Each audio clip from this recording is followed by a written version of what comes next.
사도행전 6장 1절부터 6절의 말씀을 우리 한 절씩 교독하도록 하겠습니다. 제가 먼저 읽겠습니다. 그때에 제자가 더 많아졌는데 헬라파 유대인들이 자기의 과부들이 매일의 구제에 빠짐으로 히브리파 사람들을 원망하니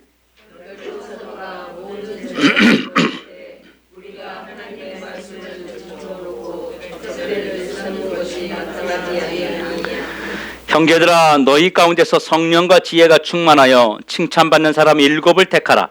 우리가 이 일을 그들에게 맡기고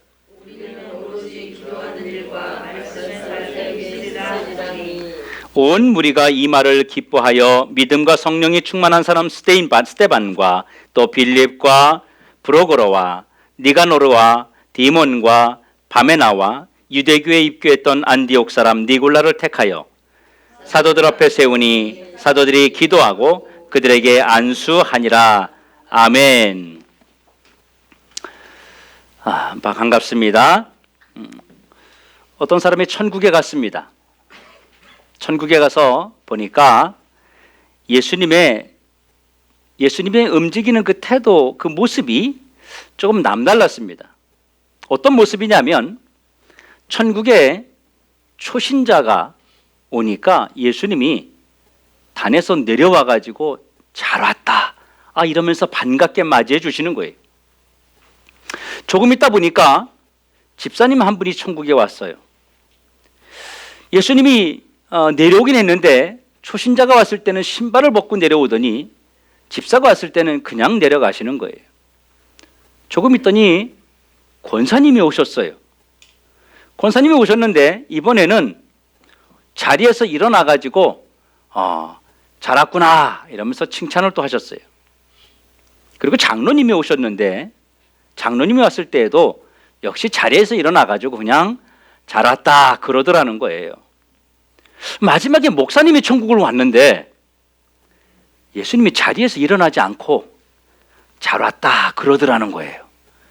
그래서 그 사람이 거기를 보고 그 모습을 보고 있다가 예수님에게 물었답니다. 예수님, 천국에 오는 사람들에게 왜 이렇게 예수님이 차별을 하십니까? 똑같이 대해 주셔야지 왜 이렇게 다 다르게 하십니까? 그랬더니 예수님 말씀이 저것들이 내 자리 차지할까 봐 내가 앉아서 맞이했다.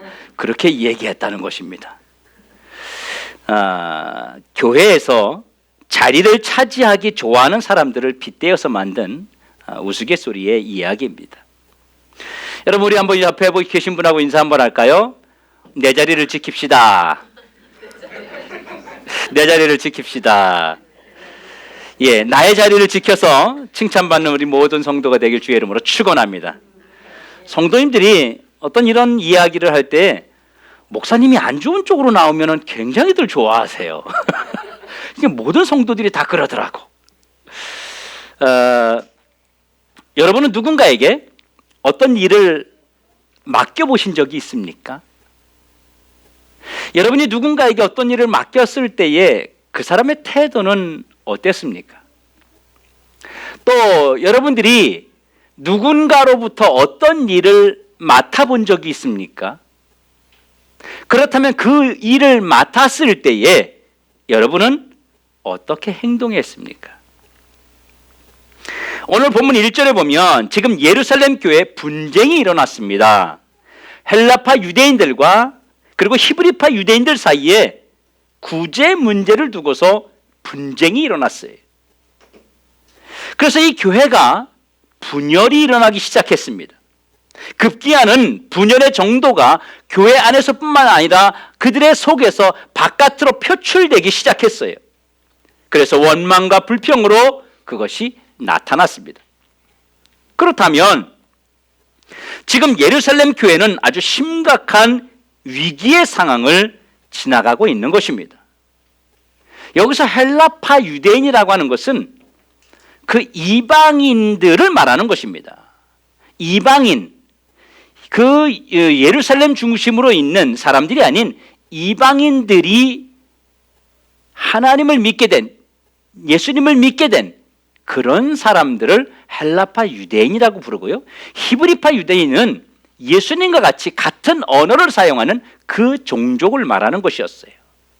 거기에 과부들이 헬라파 유대인들 중에서 과부들이 있었다는 것은 예루살렘에 예배를 드리러 왔다가 과부들이니까 거기서 은혜를 받고 고장 고향으로 들어가야 과부들이라서 식솔들도 없고 하니까 그냥 거기에 눌러 앉아서 살았던 사람들을 말하는 것입니다. 여러분, 초대교회라고 해서 항상 평안한 것만은 아니었습니다. 현 시대에도, 이 시대에도 교회가 항상 완전하기를 기다리고 기대하는 사람들이 굉장히 많아요. 교회는 다 이렇게 평안해야 되는 거 아니야?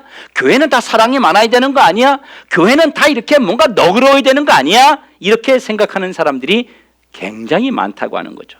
그런데 이런 걸 생각을 해봐야 돼요. 만일 교회가 완전했다면 과연 나 같은 사람을 성도로 받아줄 수 있을까라는 생각을 해야 됩니다.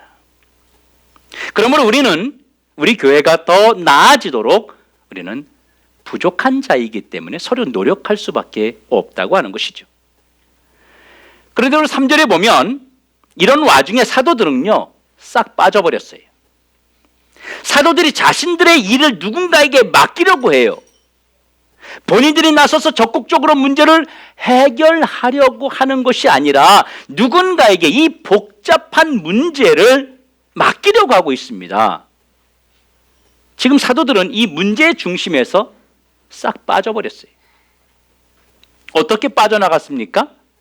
이 모든 문제들을 집사들에게 맡기고 사도들은 자기의 일을 하겠다는 것입니다. 본문 4절에 보면요, 우리는 오로지 기도하는 일과 말씀 사역에 힘쓰리라.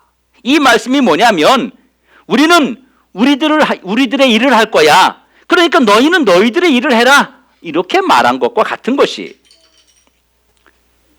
사도들이 나서서 적극적으로 이 분쟁이, 이 다툼이 있는 이 문제를 해결하려는 노력보다는 누군가에게 이 문제를 그냥 떠넘기려는 의도같이 보입니다. 여러분, 사도들이 해결하지 못하는 문제를 일반 집사들이 해결할 수 있겠습니까? 사도들이 해결하지 못하는 일을 외부에서 누군가로 해결사를 모셔와서 해결하는 것은 좀 이해가 되지만 서로 지금 다투고 있는 사람들을 그들에게 이 문제 해결을 맡긴다고 하는 것은 조금 이해가 안 가는 부분일 수밖에 없다고 하는 것이죠. 사도들은 예수님에게 특별히 훈련받고 교육받은 나름대로 교회의 전문가들입니다. 예수님의 제자들, 그들이 사도들이거든요. 말 그대로 전문가들이 해결하지 못하는 일을 교회 역사상 처음으로 세워진 초짜 집사들에게 이것을 해결할 수 있도록 맡겼다고 하는 것은 여러분 한번 생각해 보아야 되지 않겠습니까? 이 초짜 신자 집사들이 이 문제를 해결한다는 것은 힘든 결정이 아닐 수 없습니다. 또 상식적으로 히브리파와 헬라파와 갈등이 심해서 그 생긴 문제예요.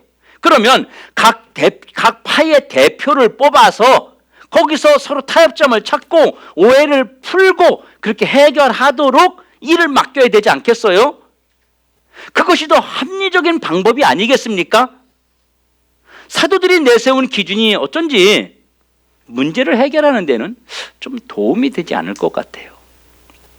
이쪽 분들하고 다툼이 있으면 이쪽 분들 중에서 대표를 한번 뽑고 여기서 대표를 뽑아가지고 두 분이 서로 이해를 해서 이야기해서 이건 우리가 좀 오해했구나, 이건 내가 좀 과했네, 미안하네, 이래가지고 같이 합의를 해서 이렇게 뭐 해야 되는데 그거에 전혀 관계없는 사람들한테 일을 맡기는 것은 좀 납득하기 어려운 상황이라는 것입니다.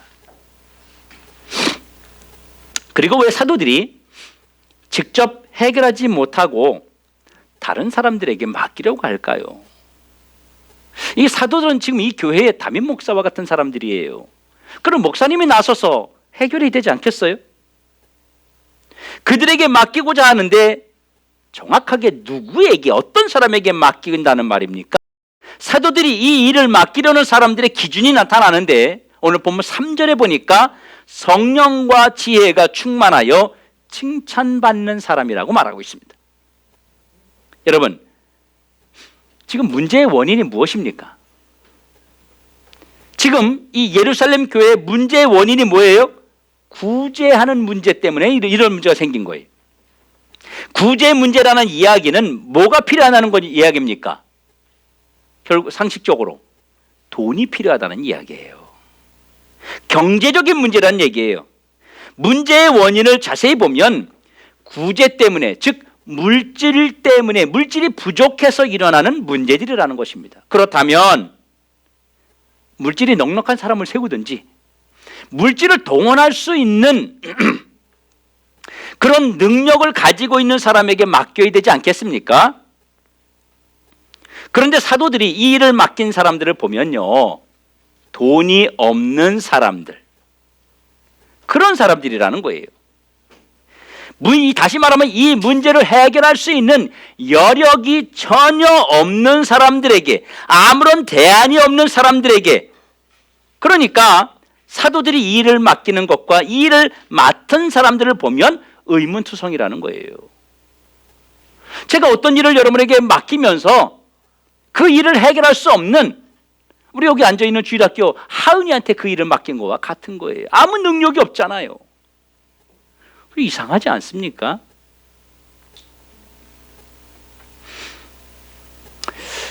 사도들이 이 아주 복잡한 문제들을 그냥 떠넘기려고 모른 척 하려는 그런 의도입니까?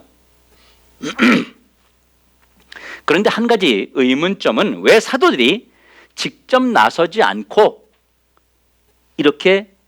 이런 문제를 다른 사람을 통해서 해결하려고 맡기느냐 하는 것입니다. 사실은 이 문제의 해결을 위해서 다른 사람에게 떠맡기는 것이 아니었습니다. 누군가에게 일을 맡기는 것도 사실은 사도들이 이 문제를 해결하는 과정이라고 하는 것입니다. 사도들은 문제의 원인이 자신들에게 책임이 있다는 것을 깨달았습니다. 사도들에게 맡겨진 일에 더 충실함으로 사도들을 통해서 영적 성장을 이루는 일에 전념하고 사도들도 해결에 앞장서려는 것입니다. 그래서 사도들이 이 문제 해결을 집사들에게 맡기는 것이고 이것이 해결 방법이라고 하는 것이죠. 왜 이 일을 맡기는 것이 해결 방법입니까? 왜 이 복잡한 다툼의 분쟁의 문제를 맡기는 것이 해결의 방법이냐 이거예요. 사실 사도들은 이 일을 맡으면 안 되는 사람들이었습니다. 처음부터 사도들은 말씀을 전하는 것과 기도하는 일에 전무해야 하는 그리고 일꾼을 세워서 일하게 해야 되는 그런 것이었어요. 만약에 처음부터 일꾼을 세워서 일을 시켰으면 상황이 이 지경까지는 가지 않았을 것입니다. 그래서 사도들은 이 일을 근본적으로 해결하기 위해서 맡길 자에게 합당한 일을 맡겨서 교회를 더 교회답게 세우려고 했던 것입니다. 그러면 왜 사도들이 이 문제를 직접 해결하지 못하고 다른 사람들, 즉 집사들에게 맡겨서 해결하려고 할까요? 그것은 주님이 사도들을 부르신 목적과 일반 교회 일을 처리하는 일꾼들 사이에 분명한 관계를 형성함으로 더 효과적인 결과를 얻기 위해서입니다. 짐 푸트먼이 쓴 교회는 팀이다라는 책을 제가 읽어보았습니다. 거기에 보면 교회는 한 사람이 주도적으로 움직이는 것이 아니라 모든 사람이 한 팀이 되어서 움직이는 전체 팀이다라고 정의하고 있습니다. 사도들이 자신에게 맡겨진 일을 소홀히 함으로 사도 역할과 또 교회 안에서의 분쟁, 모든 문제가 생겼습니다. 그래서 사도들이 이 일을 집사들에게 맡긴 후로 그동안 사도들이 소홀하게 여겼던 부분들의 회복과 그리고 교회의 분쟁이 해결되기 시작한 그런 근본적인 출발점이 되었다고 하는 것입니다. 또한 교회 안에 일꾼들을 세워서 그들에게 꼭 필요한 일을 맡김으로 사도들과 업무를 분담해서 더 효과적이고 균형 있는 성장을 이루게 되었습니다. 그러면 이 일을 맡겨진 사람들의 기준은 문제가 없습니까? 이 일을 맡은 사람들의 기준에는 문제가 없냐는 거예요. 지금 교회 문제는 구제 문제입니다. 돈 문제입니다. 돈만 많으면 구제 물품을 얼마든지 사서 다 똑같이 나누어지면 전혀 문제가 생기지 않는 상황입니다. 그런데 왜 해결과는 전혀 관계없는 사람들에게 이 문제를 맡겼을까요? 해결 능력이 없는 사람들에게 왜 맡겼을까요? 이는 사도들의 생각이 아니라 전적인 성령님의 이끄심이었습니다. 교회의 일을 맡기시려는 성령님의 의도라고 하는 것이, 그러면 맡길 자의 자격은 무엇입니까? 본문 3절에 보면 세 가지의 자격 요건이 나오죠. 성령과 지혜가 충만하여. 첫 번째 자격 요건은요, 성령의 사람, 즉 성령 충만한 사람에게 일을 맡겨야 된다는 것입니다. 성령 충만은 뭐냐면 영적 리더십입니다. 영적 리더십은 하나님이 함께하는 사람을 말하는 것이에요. 하나님의 능력이 함께하는 사람이고 인간적인 기준으로 치우치지 않고 하나님 중심으로 행하는 사람이에요. 그 사람이 성령 충만한 것입니다. 교회의 문제를 해결하는 데에는 하나님이 함께하는 사람, 하나님이 은혜를 베푸시는 사람, 하나님의 리더십을 통해서 관계하고 있는 사람, 이런 사람이 주님의 일을 맡아야 하나님이 원하시는 결과가 나타난다고 하는 것입니다. 두 번째 자격 요건은 지혜의 사람입니다. 문제 해결을 위해서 주관적인 사람이 아니라 객관적인 사람을